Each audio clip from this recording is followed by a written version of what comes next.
आता सगळीकडे रोडचं काम असल्याने सगळीकडे खोदकाम.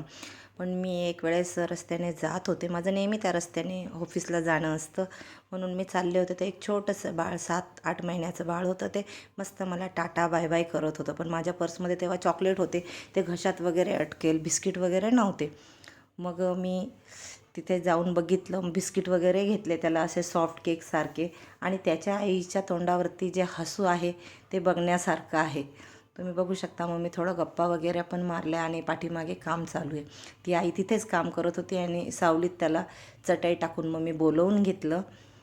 तुम्ही बघू शकता किती क्यूट बाळ आहे ते, इतकं म्हणजे ते असं मोहात पडल्यासारखं. आणि ती बाईचा पण चेहरा तुम्ही बघा किती खुश आहे. नाहीतर काही काही लोकांकडे किती गडगंज संपत्ती असली तरी मुलं आणि आईच्या चेहऱ्यावरती हसू दिसत नाही. पण हे किती दररोज मातीमध्ये काम करायचं, पण किती खुश बाळ पण आणि आई पण, हे एक ज्वलंत उदाहरण आहे.